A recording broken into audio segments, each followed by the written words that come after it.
আসসালামু আলাইকুম। পিভট টেবিলের ধারাবাহিক ভিডিও সিরিজের আজকের নতুন ভিডিওতে আপনাদের সবাইকে স্বাগত জানাচ্ছি। আজকে আমরা পিভট টেবিলের একদম বেসিক দ্যাট ইজ শুরু থেকে আমরা শিখব এবং প্রথমে আমরা শিখব কিভাবে পিভট টেবিল ক্রিয়েট করা যায় বা ইনসার্ট করা যায়। পিভট টেবিল ইনসার্ট করার বা ক্রিয়েট করার 7টা পদ্ধতি আছে, এর মধ্যে 5টা পদ্ধতি বেসিক এবং 2টা পদ্ধতি অ্যাডভান্সড লেভেলের। আমি আজকের এই ভিডিওতে 5টা বেসিক পদ্ধতি আপনাদের সামনে তুলে ধরব। আশা করছি ভিডিওর শেষ পর্যন্ত আমার সাথেই থাকবেন এবং আপনি যদি আমার এই চ্যানেলের নতুন ভিউয়ার হয়ে থাকেন তাহলে আমার এই চ্যানেলটি সাবস্ক্রাইব করবেন এবং ভিডিওটি সবার সাথে শেয়ার করে আমাকে ইন্সপায়ার করবেন, মোটিভেট করবেন। পিভট টেবিল ইনসার্ট করার প্রথম যে কন্ডিশন সেটা হচ্ছে যে আপনার যে ডেটা সেটের উপর আপনি পিভট টেবিল ক্রিয়েট করতে চাচ্ছেন তার কোনো একটা সেল অ্যাক্টিভ থাকতে হবে। অর্থাৎ আপনি মাউস পয়েন্টারের লেফট ক্লিক করে কোনো একটা সেল ক্লিক করে রাখবেন অথবা আপনি কন্ট্রোল এ দিয়ে পুরো ডেটা সেটটাকে সিলেক্ট করে নেবেন। তাহলে এই দুইটা অপশানের যে কোনো একটা আমি ফলো করছি। আমি একটা সেল যেমন নাসির কামাল নামের এই সেলটাতে আমি ক্লিক করলাম। ক্লিক করার পর keyboard shortcut Alt N V এই 3টা কি পরপর আপনি প্রেস করবেন। প্রেস করার পর আপনার সামনে দেখেন 3টা অপশান আসবে, from table or range, from external source, from data model. এখানে আপনি ফ্রম টেবিল অর রেঞ্জ এই অপশানটাতে ক্লিক করবেন। পরের দুইটা যে অপশান আছে from external data source, from data model, এগুলো নিয়ে আমি পরে আলোচনা করব, কারণ এখানে আমার তো ডেটা রেঞ্জ আছে। সো আমি এই যে টেবিল অর রেঞ্জ এই অপশানটাতে ক্লিক করলাম। ক্লিক করার পর আমাকে সে 2টা অপশান অফার করছে। একটা হচ্ছে নিউ ওয়ার্কশিট, আপনি যে পিভট টেবিলটা ক্রিয়েট করবেন সেটা কি এই যে ওয়ার্কশিটটা অ্যাকাউন্ট ওয়াইজ ডেটা, এই ওয়ার্কশিটের সাথে নতুন একটা ওয়ার্কশিট ইনসার্ট হয়ে যাবে, এরকম নতুন ওয়ার্কশিটে ক্রিয়েট করবেন নাকি এই যে ওয়ার্কশিটটা এই ওয়ার্কশিটটারই কোনো একটা জায়গায় আপনি পিভট টেবিলটা ক্রিয়েট করবেন। আপনি যদি নিউ ওয়ার্কশিট সিলেক্ট রেখে ওকেতে ক্লিক করেন তাহলে এই ওয়ার্কশিটের বাম পাশে পিভট টেবিলের জন্য নতুন একটা ওয়ার্কশিট ক্রিয়েট হয়ে যাবে। আর যদি আপনি এই ওয়ার্কশিটটাতেই পিভট টেবিলটা ইনসার্ট করতে চান তাহলে এক্সিস্টিং ওয়ার্কশিট এই অপশানটাতে ক্লিক করবেন। করার পরে দেখেন অটোমেটিক লোকেশানে আপনাকে নিয়ে আসছে। লোকেশান বলতে আপনি লোকেশানটা দেখিয়ে দিতে হবে যে আপনার এই ওয়ার্কশিটের কোথায় আপনি পিভট টেবিলটা ক্রিয়েট করতে চান। যদি আপনি ধরেন এখান থেকে ক্রিয়েট করতে চান তাহলে এই সেলটাকে ক্লিক করে সিলেক্ট করে দিবেন, দিয়ে ওকে দিয়ে দিবেন। দিলে কিন্তু এই যে দেখেন আপনার এখানে পিভট টেবিল ক্রিয়েট হয়ে গেল। কিন্তু আমি একটু ডানে যাই ড্র্যাগ করে, দেখেন এখানে কিন্তু পিভট টেবিল আপনার ক্রিয়েট হয়ে গেছে। এখন আপনি পিভট টেবিলের বিভিন্ন ফিল্ড, যেমন ধরেন আপনি রিজিয়নকে ধরে রুজে নিয়ে আসেন, তারপর আমি যদি রিজিয়ন ওয়াইজ অ্যাকাউন্টের ব্যালেন্স জানতে চাই তাহলে এই যে কিন্তু পিভট টেবিল কিন্তু এখানে ক্রিয়েট হয়ে গেল। আমি এখন এটা ডিলিট করে দিচ্ছি।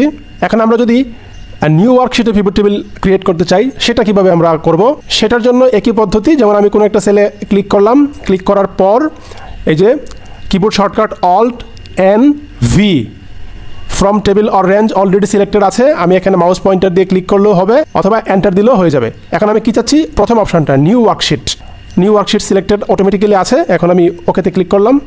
দেখেন এই যে দেখেন এই শিটের বাম পাশে কিন্তু নতুন আরেকটা শিট ক্রিয়েট হয়ে গেল এবং পিভট টেবিলের যে উইজার্ড সেটাও কিন্তু চলে আসছে। এখন এইখানে আমি এই যে রিজিয়নকে ধরে আমি রুজে নিয়ে আসলাম, তারপর কারেন্ট ব্যালেন্স সেটাকে আমি ভ্যালুজে রাখলাম, আমার পিভট টেবিল কিন্তু ক্রিয়েট হয়ে গেল। তাহলে আমরা প্রথম পদ্ধতিটা দেখলাম। আমি শিট 3 ডিলিট করে দিচ্ছি। এবার আমরা দেখব পিভট টেবিল ক্রিয়েট করার সেকেন্ড বা দ্বিতীয় পদ্ধতিটা। দ্বিতীয় পদ্ধতিতে আপনি প্রথমে যাবেন ইনসার্ট ট্যাবে। ইনসার্ট ট্যাবে যাওয়ার পর এই যে এখানে দেখেন পিভট টেবিল নামে একটি আইকন আছে, সরাসরি এই আইকনটিতে ক্লিক করবেন। এই আইকনে ক্লিক করার পর আপনি নিউ ওয়ার্কশিটের জন্য ওকেতে ক্লিক করেন। এই যে দেখেন পিভট টেবিল পেইন কিন্তু সামনে চলে আসলো। এখন আপনি যদি ব্রাঞ্চ ওয়াইজ আপনি আউটস্ট্যান্ডিং জানতে চান বা ব্রাঞ্চ ওয়াইজ ব্যালেন্স জানতে চান, এভাবে কিন্তু আপনি জানতে পারেন। এই যে দেখেন ব্রাঞ্চ নেমের এগেনস্টে আমার কারেন্ট ব্যালেন্সে টোটাল চলে আসছে। এখন আমি তৃতীয় পদ্ধতিটা দেখব, তাই আমি এটা ডিলিট করে দিচ্ছি। তৃতীয় পদ্ধতিতে দ্বিতীয় পদ্ধতির মতোই আমি ইনসার্ট ট্যাবে যাব। ইনসার্ট ট্যাবে যাওয়ার পর সরাসরি পিভট টেবিল আইকনে ক্লিক করব না করে এই যে দেখেন পিভট টেবিলের নিচে একটা ড্রপডাউন আছে, এই ড্রপডাউনে ক্লিক করব। ড্রপডাউনে ক্লিক করার পর এখানে 3টে অপশান পাচ্ছি, from table or range, from external data sources, from data model. এখানে দেখেন ফ্রম ডেটা মডেল এটা কিন্তু ডিজেবল বা গ্রে আউট হয়ে আছে, are from external data source এটা কিন্তু অ্যাক্টিভ আছে। তো আমরা এই 2টো অপশান অ্যাডভান্সড লেভেলের, এই জন্য এই 2টো অপশান আমরা পরে আলোচনা করব। তাহলে আমরা ফ্রম টেবিল অর রেঞ্জ এই অপশানে ক্লিক করব। করার পর দেখেন পিভট টেবিলের ডায়লগ বক্স চলে আসবে। আপনি নিউ ওয়ার্কশিটে গেলে নিউ ওয়ার্কশিট অপশন হলে নিউ ওয়ার্কশিট, এক্সিস্টিং হলে এক্সিস্টিং, যেটা আপনার খুশি সেটা সিলেক্ট করে ওকেতে ক্লিক করবেন, পিভট টেবিল ইনসার্ট হয়ে যাবে। দ্বিতীয় যে পদ্ধতিটা যে ফ্রম এক্সটার্নাল ডাটা সোর্স, এটা হচ্ছে আপনি এক্সেলের বাইরে কোনো ডাটাবেস থেকে ডাটা ইনপুট করে যদি তার উপরে পিভট টেবিল ক্রিয়েট করতে চান।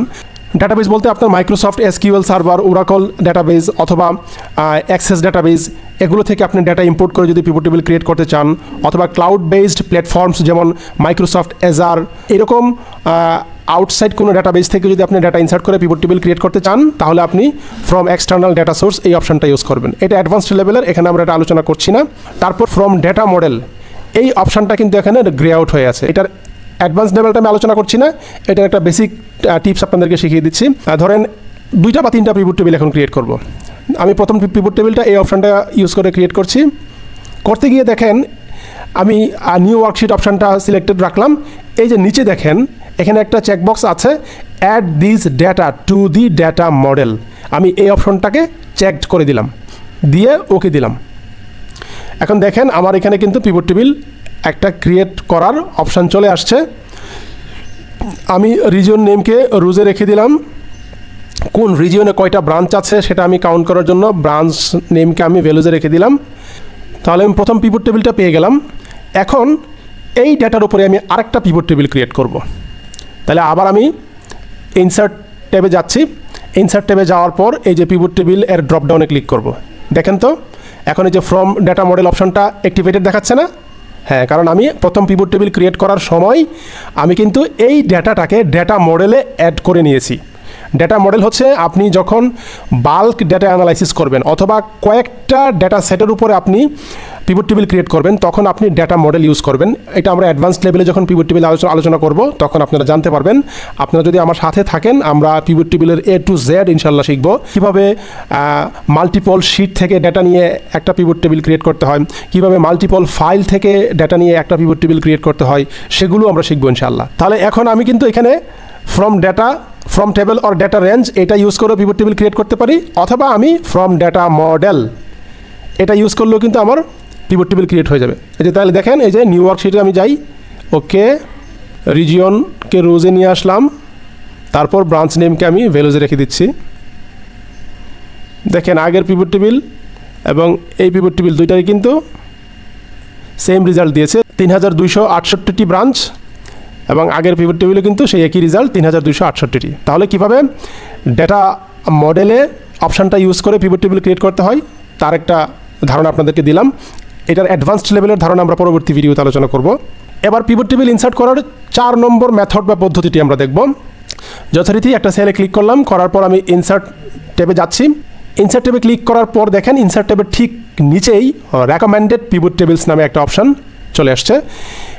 এখানে ক্লিক করব এবং এখানে ক্লিক করার সাথে সাথে ডান পাশে দেখেন রেকমেন্ডেড পিভট টেবিলসের একটা পেইন ওপেন হয়ে গেছে, এবং এখানে বেশ কয়েকটা পিভট টেবিল আপনাকে অফার করা হচ্ছে।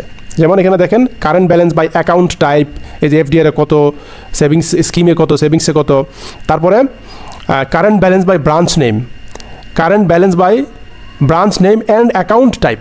এদিকে ব্রাঞ্চ নেম দিয়েছে, উপরে অ্যাকাউন্ট টাইপ দিয়েছে, দিয়ে তারপর ব্যালেন্স দিয়েছে। একদম নিচে যান, দেখেন শু অল 10 রেজাল্টস।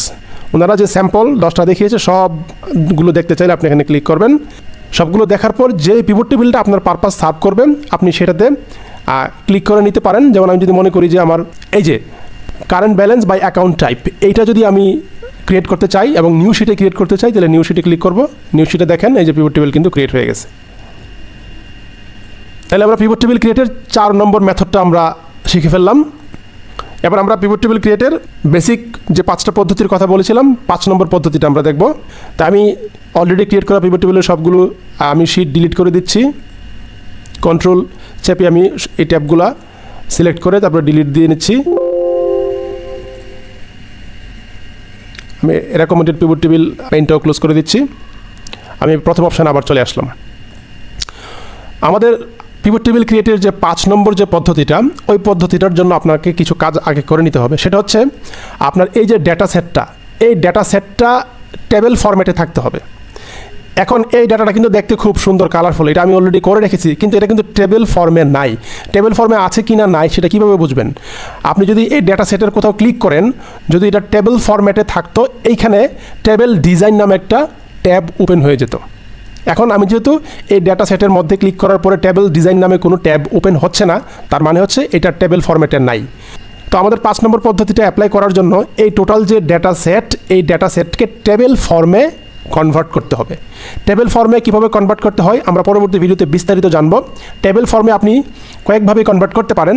তার একটা শর্টকাট হচ্ছে আপনার ওই যে আগের মতোই এই ডাটা সেটের কোনো একটা সেল সিলেক্টেড থাকতে হবে, অথবা কোনো একটা সেলে ক্লিক করে Ctrl+A দিয়ে টোটাল ডাটাটা আপনি সিলেক্ট করে নেবেন।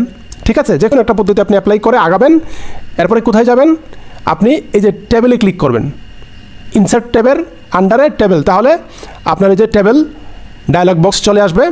এখন আমার যে ডাটা সেটের প্রথম যে রোটা, এই রোটা কিন্তু হেডার, মানে কলামের নামগুলো শো করছে। তাহলে এই যে মাই টেবিল হ্যাজ হেডার্স, এটা এখানে টিক মার্ক দেওয়া থাকতে হবে, অর্থাৎ চেকড ইন থাকতে হবে। এটা হলো প্রথম অপশানটা টেবিল ক্রিয়েট করার।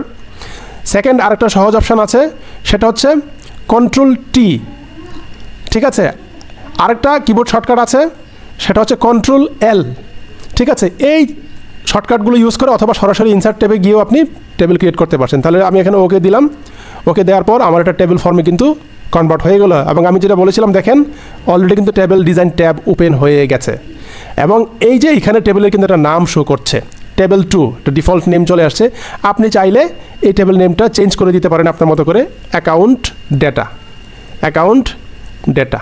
মনে রাখতে হবে এখানে টেবিল নেমে কোনো স্পেস রাখা যাবে না। এরপর আপনি এন্টার দিলে হবে, অথবা বাইরে কোথাও ক্লিক করলেও নামটা রিনেম হয়ে গেল। তাহলে আমার যে ডাটার উপর পিভট টেবিলটা ক্রিয়েট করব, সেই ডাটাটাকে আমি প্রথমে টেবিল ফরম্যাটে কনভার্ট করে নিয়েছি। কনভার্ট করে নেওয়ার পর আপনি এখন তাহলে পিভট টেবিল কীভাবে ক্রিয়েট করবেন? আমরা টেবিল ফরম্যাটে কনভার্ট করার পর আমরা জানি অলরেডি যে ইনসার্টে গিয়ে আমি পিভট টেবিল অপশান বা রেকমেন্ডেড পিভট টেবিল, এই অপশান দুইটা ইউজ করেও পিভট টেবিল ক্রিয়েট করতে পারবো।